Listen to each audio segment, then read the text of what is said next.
വിഴിഞ്ഞം അന്താരാഷ്ട്ര തുറമുഖത്തിന് ഒരു പൊൻതൂവൽ കൂടി. ലോകത്തിലെ തന്നെ ഏറ്റവും വലിയ കപ്പലുകളിൽ ഒന്നായിട്ടുള്ള പടുകൂറ്റൻ മദർഷിപ്പ് MSCയുടെ ക്ലൗഡ് ഗിറാർഡറ്റ് വിഴിഞ്ഞത്ത് എത്തിക്കഴിഞ്ഞു. അത് നങ്കൂരമിടാനുള്ള പ്രക്രിയകൾ ആരംഭിച്ചു കഴിഞ്ഞിട്ടുണ്ട്. മൂറിംഗ് പ്രക്രിയ തുടങ്ങി ഏതാനും നിമിഷങ്ങൾക്കകം തന്നെ ബെർത്തിലേക്ക് അടുപ്പിച്ച് ഇതിനെ നങ്കൂരമിടുന്നതാണ്. വാട്ടർ ലൈൻ ഷിപ്പിംഗ് കമ്പനിക്കാണ് ഇത്തവണയും MSCയുടെ കൂറ്റൻ കപ്പൽ ബെർത്തിലേക്ക് അടുപ്പിക്കാനുള്ള ജോലി ലഭിച്ചിട്ടുള്ളത്. 24,116 കണ്ടെയ്നർ വഹിക്കാൻ ശേഷിയുള്ള വലിയ കപ്പലാണ് MSCയുടെ ക്ലൗഡ് ഗിറാർഡറ്റ്. ഇന്ത്യയിൽ തന്നെ എത്തുന്ന ഏറ്റവും വലിയ കപ്പൽ കൂടിയാണ് MSC ക്ലൗഡ് ഗിറാർഡറ്റ്. 399 മീറ്റർ നീളവും 61.5 മീറ്റർ വീതിയും അതിനോടൊപ്പം 16.7 മീറ്റർ ഡ്രാഫ്റ്റ് ആഴവുമുള്ള കൂറ്റൻ കപ്പൽ.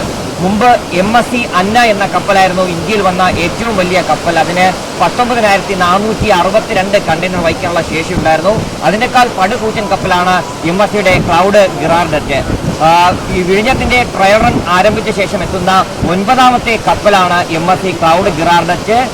മെഡിറ്ററേനിയൻ ഷിപ്പിംഗ് കമ്പനി ലോകത്തിലെ ഏറ്റവും വലിയ ഷിപ്പിംഗ് കമ്പനിയാണ്. ആ MSCയുടെ 6ാമത്തെ കപ്പലാണ് വിഴിഞ്ഞത്ത് എത്തിയിട്ടുള്ള ക്ലൗഡ് ഗിറാർഡറ്റ്. അഭിമാന നിമിഷം എന്ന് തന്നെ പറയേണ്ടിയിരിക്കുന്നു. കാരണം MSC ലോകത്തിലെ ഏറ്റവും വലിയ ഷിപ്പിംഗ് കമ്പനിയായിട്ടുള്ള MSC അവരുടെ പ്രധാനപ്പെട്ട ഒരു ഹബ്ബായിട്ട് വിഴിഞ്ഞം തുറമുഖത്തെ കണ്ടു കഴിഞ്ഞു എന്ന് തന്നെ ഇതിൽ നിന്ന് മനസ്സിലാക്കാൻ സാധിക്കും. സാൻ ഫെർണാണ്ടോ വന്നതിന് ശേഷം ഇതിപ്പോൾ 9ാമത്തെ കപ്പലാണ് MSC ക്ലൗഡ് ഗിറാർഡറ്റ്. ട്രയൽ റൺ വളരെ മികച്ച രീതിയിൽ പുരോഗമിക്കുന്നുണ്ട്. പ്രതീക്ഷിച്ച കാര്യങ്ങളെല്ലാം തന്നെ കൈവരിക്കാൻ കഴിഞ്ഞു എന്ന് പോർട്ട് അധികൃതർ വ്യക്തമാക്കിയിട്ടുണ്ട്. MSC തന്നെ പ്രധാനപ്പെട്ട കപ്പലുകളെല്ലാം വിഴിഞ്ഞത്തേക്ക് അടുപ്പിക്കുമ്പോൾ അത് വലിയ ഒരു നേട്ടമായിട്ട് തന്നെ വിഴിഞ്ഞം തുറമുഖം കാണുകയാണ്.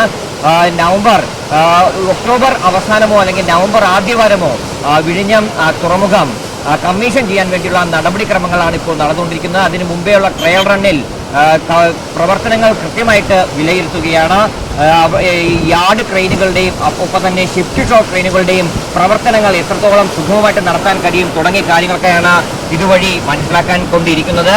നേരത്തെ എത്തിയ കപ്പലുകളിൽ നിന്നൊക്കെ ഇറക്കിയിട്ടുള്ള കണ്ടെയ്നറുകൾ ഇപ്പോഴും നമുക്ക് തുറമുഖത്ത് കാണാം. അത് ഈ MSC ക്ലൗഡ് ഗിറാർഡറ്റിൽ നിന്ന് എത്രത്തോളം കണ്ടെയ്നർ ഇറക്കുമെന്നുള്ള കാര്യത്തിൽ അധികൃതർ വിവരം നൽകിയിട്ടില്ല. കൂടുതൽ കണ്ടെയ്നർ ഇവിടെ ഇറക്കും. അതിനോടൊപ്പം തന്നെ ഇവിടുന്ന് കുറച്ച് കണ്ടെയ്നറുകൾ ആ കപ്പലുകളിലേക്ക് കയറ്റി കൊണ്ടുപോകുമെന്നും പോർട്ട് അധികൃതർ വ്യക്തമാക്കിയിട്ടുണ്ട്. വിഴിഞ്ഞത്ത് നിന്ന് ക്യാമറ പേഴ്സൺ ഉണ്ണി പാലാഴിക്കൊപ്പം RB സനു, മീഡിയ 1.